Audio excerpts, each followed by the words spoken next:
날이 참 추워졌네요. 이렇게 추워진 날씨에는 독감이 유행이잖아요. 다들 건강 조심하시기를 바랍니다. 우선 사연 이야기를 드리기 전에 간단하게 제 소개부터 드리려고 합니다. 전 전주 사는 40대를 바라보는 아직 30대인 평범한 워킹맘입니다. 워킹맘으로 한국 사회에서 살아간다는 것이 많이 힘이 들 때가 있네요. 오늘 사연은 제가 겪었던 시댁과의 이야기를 드려보고자 하는데요. 저랑 남편은 오랫동안 친구로 지내다 좋아지게 돼 연애하고 결혼까지 한 평범한 부부입니다. 남편이 워낙 내성적인 스타일이고 저는 또 굉장히 발랄한 스타일이라 솔직히 잘 맞을까 생각도 많이 했었는데 연애할 때는 남편의 그런 성격 때문에 큰 싸움 없이 넘어가곤 했던 것 같습니다. 연애하는 동안에도 큰 싸움 없이 지냈었는데 결혼하고 살아가다 보니 왜 이렇게 자잘한 싸움이 많이 있는지 잘 모르겠네요. 저희는 결혼하고 나서 오랫동안 아이가 생기지 않은 케이스였습니다. 흔히 말하는 난임 부부라고도 하죠. 난임 부부로 오랫동안 지내다 보니 지치기도 하고 포기하고 싶을 때도 많았습니다. 그럴 때마다 남편과 저는 아이를 너무 좋아했기에 서로 위로를 건네며 그렇게 지내왔던 것 같습니다. 1차, 2차, 3차 인공수정에 실패하면서 이번에 마지막으로 해보자 했던 도전에 우리 천사 같은 아들이 찾아왔습니다. 너무나 기뻤고 오랫동안 다니던 회사에 휴직계를 내면서 임신 기간 동안 좋은 거, 좋은 음식에 태교에만 집중하면서 지내왔습니다. 그러고 출산을 하고 아이를 키우면서 슬슬 회사에 복귀를 해야 하는 시기가 찾아왔습니다. 처음에는 아이 때문에 회사를 그만둘까도 생각했지만 남편도 그렇고 주변에서도 지금까지 쌓아온 커리어가 너무 아깝다고 특히 남편이 좋아하는 일을 포기하지 않았으면 좋겠다고 해 남편이 저 대신 육아휴직을 쓰고 제가 복귀를 했으니까요. 오랜만에 회사에 가서 있다 보니 참 좋더라고요. 아이를 키우는 일도 참 행복하지만 또 제가 좋아하는 일을 하고 있으니 그것 또한 행복했습니다. 그렇게 남편의 육아휴직도 끝나고 이제 아이도 어느 정도 커서 유치원을 종일반으로 바꾸면서 육아를 하게 되었습니다. 그때부터 워킹맘으로 살아간다는 게 어떤 건지 알기 시작했네요. 육아도 하고 일도 잘 해내려니 저도 갑자기 출산 후에 안 오던 육아 우울증이 오더라고요. 육아 우울증이 오면서 남편이 한 번은 저에게 물어보는 거예요. 자기가 너무 힘들면 우리 엄마한테 와서 애기 봐달라고 하면 어떨까? 용돈도 드리고 라고 하더라고요. 시댁과 저희 집은 거의 1시간 이내 거리에 살고 있어서 그건 좀 힘들 거라고 생각했는데 저희 친정은 아빠가 아프셔서 엄마가 아이를 봐줄 수 없는 상황이라 시어머니가 그나마 가장 유력했거든요. 그래서 고민 끝에 이번에 전세 계획이 끝나면서 시댁 근처로 이사를 하고 시어머님이 저희 아이를 봐주기로 하셨습니다. 저는 시어머니랑은 그렇게 친한 편은 아니었어요. 남편의 집은 시어머님, 남편의 누나, 저한테는 형님이죠. 다 근처에 살고 있어 시어머님이 형님네 애들도 어릴 때 자주 봐주곤 했다고 하길래 그렇게 하는 게 둘 다 나을 것 같아 시댁 근처로 거처를 옮겼습니다. 다행히도 아이가 할머니랑 잘 있어서 시어머니가 도와주니 또 굉장히 육아하는 면에서 편하긴 하더라고요.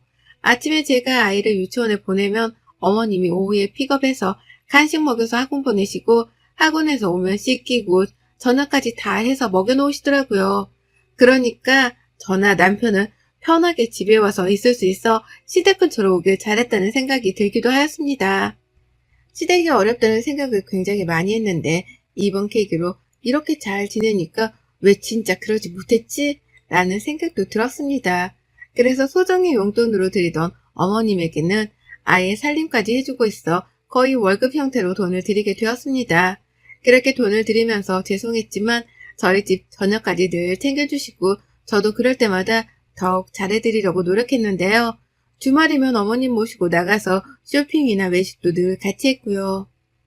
어디 친구분들이랑 놀러 가신다고 하면 용돈도 정말 많이 드릴 정도로 저도 제 성의 표시, 마음 표시를 했죠.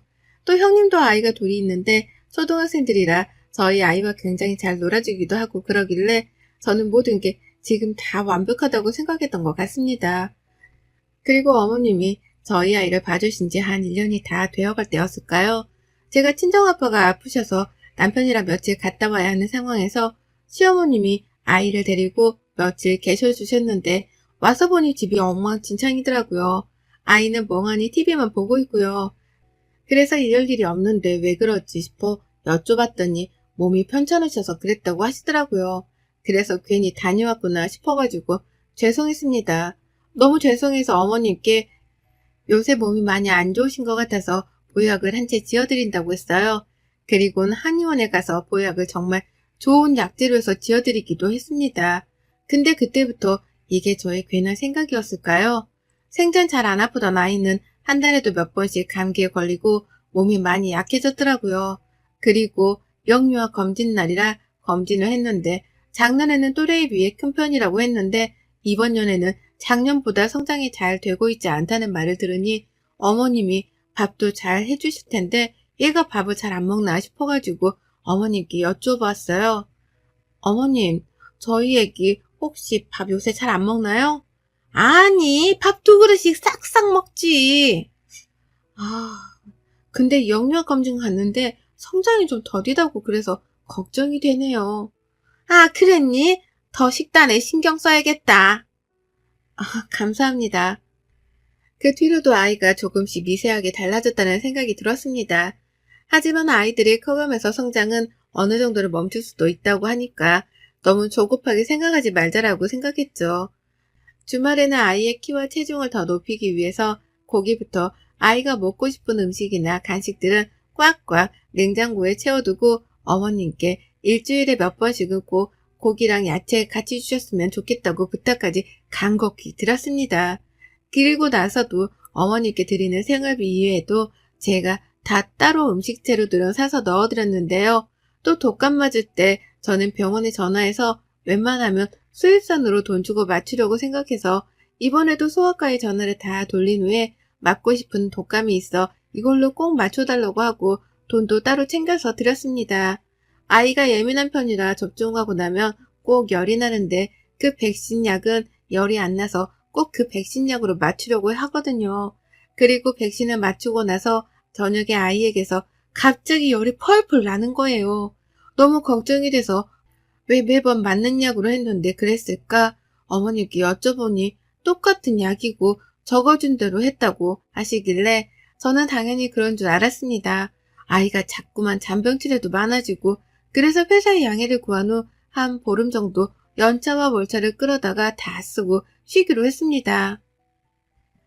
다행히도 오랫동안 다니던 회사라 양해를 해주셔서 한 보름 정도는 아이랑 함께 시간을 보내기로 했는데요. 어머님도 그동안 아이를 계속 봐주셔서 자기 시간이 없으신 걸 알기 때문에 이번에 제가 쉬면서 휴가 좀 갔다 오라고 제주도 왕복 여행 티켓도 끊어드렸어요. 친구분들이랑 한 5일 정도 다녀오시라고 숙소도 다 예약해드리고요. 그리고 아이를 온전히 제가 케어하니 아이에게 미안하기도 하고 잘 못해준 것만 같은 생각에 쉬는 동안은 아이한테만 온전히 마음을 쓰면서 지냈습니다. 그러다 아이에게 엉덩이 쪽이 발진이 나서 소아과에 다녀올 일이 있었습니다. 소아과에 가서 진료를 보고 나오면서 친한 간호사 선생님이 있으셔서 선생님, 이번에 우리 아이가 백신 맨날 맞는 걸로 했는데 갑자기 접종열이 나더라고요. 그래서 엄청 애가 고생했는데 다시 독감 접종하기 너무 두렵더라고요. 라고 말씀드리니 그러냐면서 그럼 혹시 다른 거 맞은 건 아닌지 확인해 보겠다고 하는데 선생님이 그러시는 거예요. 어머님, 아기가 맞았던 백신이 아닌데요. 이번에는 무료독감 맞으셨네요. 네? 아니에요. 제가 분명히 그 독감이 부작용이 덜해서 그걸로 찾아봐서 맞췄는데. 근데 여기에는 이번에 다른 걸로 맞았다고 나와 있어요. 라고 하시는 거예요. 그래서 열이 난 것 같다고 하니 조금은 황당하더라고요. 분명히 어머니께 제가 그 백신 약으로 꼭 맞춰달라고 말씀드리고 돈까지 넣어서 드렸는데 다른 걸로 맞추셨다고 하니 잘 모르셔서 그랬나 싶기도 하고요. 그래도 어쨌든 헷갈리셨나 싶기도 해서 그냥 넘어갔어요. 근데 유치원에 학부모 상담이 있어서 가서 상담을 하는데 선생님이 정말 제가 생각하지도 못한 이야기를 꺼내더라고요. 선생님이 꺼낸 이야기는 어느 순간 저희 아이가 매일 똑같은 옷을 입고 등원을 하거나 챙겨오라는 준비물이나 이런 것도 챙겨오지 않고 아이가 어느 순간부터 좀 위축되어 있어서 걱정을 많이 했다고요. 근데 이런 이야기들이 다 처음 듣는 거라 머리를 망치로 맞은 기분이었습니다. 그래서 어머님이 아이를 잘 봐주는데 솔직히 이런 거 다 물어보기에는 실례라는 생각이 들어 우선은 집에 홈카메라를 설치했습니다. 한 일주일은 어머님께 홈카메라를 설치했다는 이야기를 안 하고 설치를 했는데 저는 그 영상을 보고 경악을 금치 못했습니다. 저희 집에는 시어머니가 아닌 다른 사람이 저희 아이를 봐주고 있더라고요. 정말 제가 한 번도 보지 못했던 사람이었어요. 그리고 저희가 퇴근하기 전쯤에 시어머니가 오고 그 사람이 가고요. 그러니까 그 영상을 보고 이거를 어떻게 해야 할까 싶어서 남편에게 퇴근하고 나서 밥을 먹고 카페에 가서 이 영상을 보여주었습니다. 남편은 그 영상을 보더니 아무 말도 안 하고 갑자기 울더라고요. 그러더니 저에게 남편이 해주는 말은 너무 충격스러워 말을 하지 못했는데요. 여보, 미안해. 사실 지금 어머님 진짜 엄마는 아니야. 아빠가 나 어릴 때 재혼했던 새어머니야. 근데 자기한테 말 안 한 건 엄마가 어릴 때 나를 키우기도 했고 나도 진짜 엄마처럼 알고 살았기 때문에 그런 말을 하는 거를 원치 않으셔서 말을 못했어. 엄마가 왜 그런 행동을 한지는 모르겠는데 이대로 용서할 수는 없을 것 같아. 라고요. 시어머니는 남편의 새어머니였고 우선 시어머니에게 이 이야기를 하기 전에 우리 집에 오는 그 사람을 먼저 만나야 할 것 같았습니다. 또 홈카메라로 보았을 때 시어머니가 나가고 그 사람이 집으로 들어와서 집안일을 하길래 바로 집으로 들어갔습니다. 저를 보고 갑자기 놀라더군요. 그래서 제가 누구세요? 라고 하니 아무 말도 못하는 거예요. 근데 심지어 그 사람은 한국 사람도 아닌 조선족 사람이었습니다. 한국말이 서투른 것 같아서 어떻게 된 거냐고 물으니 자기는 그냥 아이 봐주는 거랑 집안일 하는 걸로 취업을 한 거고 돈은 얼마를 받냐고 물으니 제가 어머니께 드리는 4분의 1도 안 되는 금액을 주고 있더라고요. 어머님은 저에게 생활비를 받고 그 생활비에서 조금 떼어 그분께 드리고 제가 집에 들어오면 자기가 있는 척 했던 거더라고요. 처음부터 그랬던 건 아닌 것 같고 한 반년 정도 그랬다고 하더라고요. 그 사람이랑 이야기했던 것들을 다 녹화하고 홈카메라에 있었던 영상들도 확보하고 어떻게 말을 해야 할까 고민하다가 홈카메라로 둘이 바꾸는 순간에 제가 집 앞에 서 있었습니다.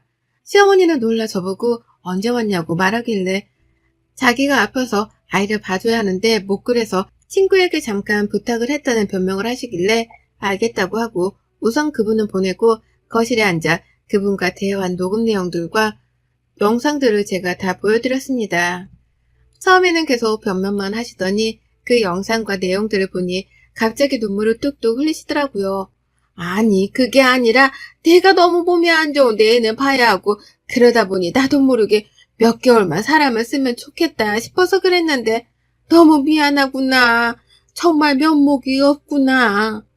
라고 하는 어머님께 드린 생활비 카드 내역을 다 보여드렸습니다. 제가 어머님이 집안 살림을 다 해주셔서 생활비 외에도 카드를 드렸는데 그 카드는 문자를 뜨게 제가 안 해놓았다고 편하게 쓰셔도 된다고 말씀을 드렸던 적이 있는데 그게 남편이 해놓은 줄 알고 아예 그 생활비 카드라고 드린 명목에 마트를 몇 번 잊지도 않고 뭐 놀러간 흔적들이 굉장하더라고요.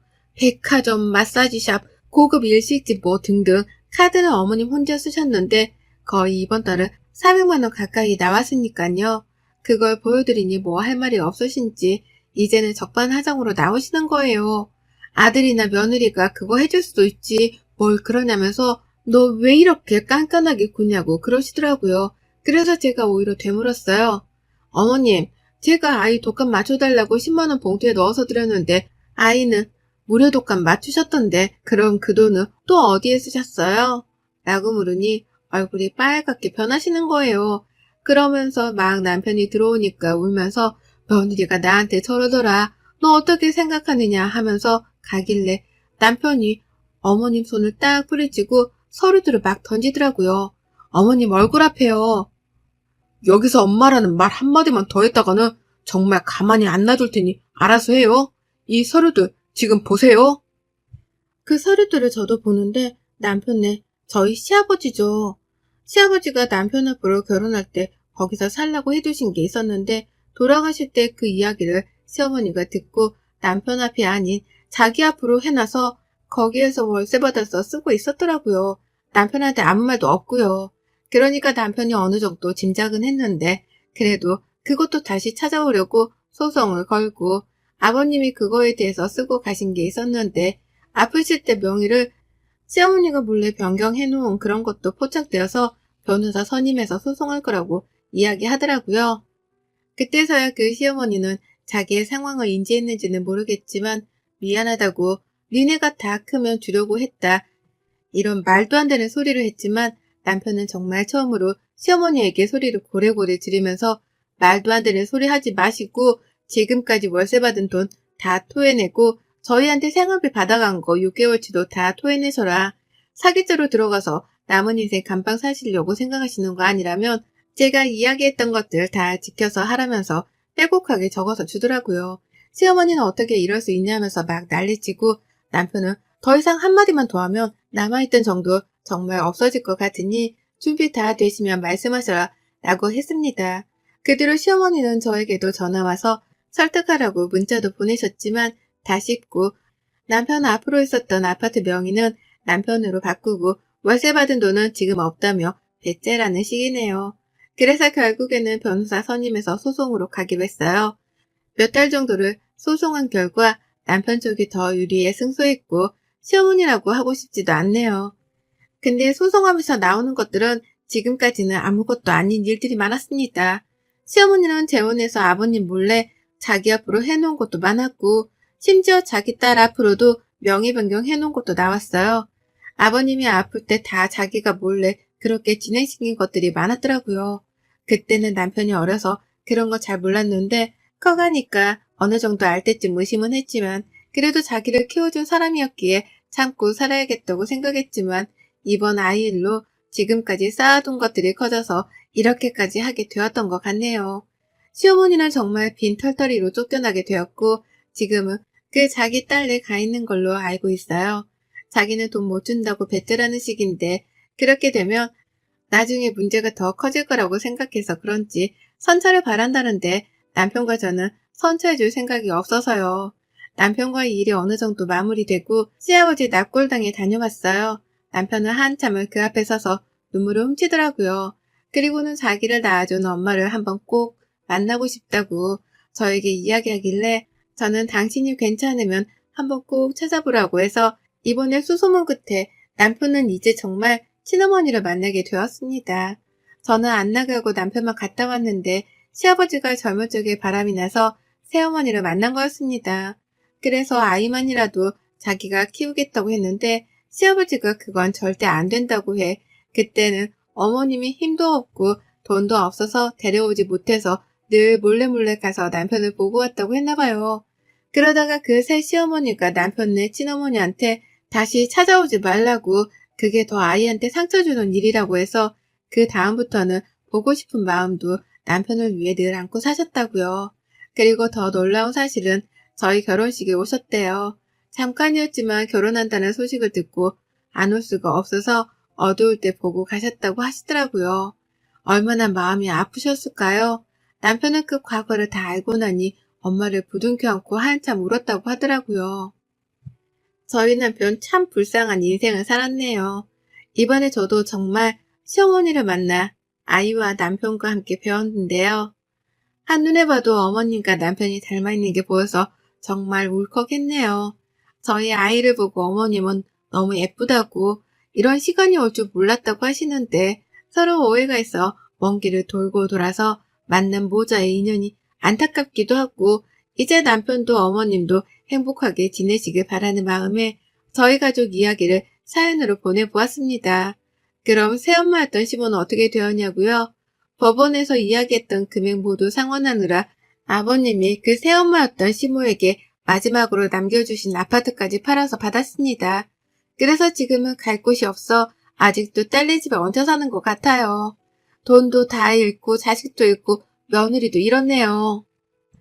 그분은 그래도 남편은 자기를 지금까지 키워줬기 때문에 더 이상은 가지 않을 거라고 나중에 술 한잔 먹으며 이야기를 꺼내더라고요.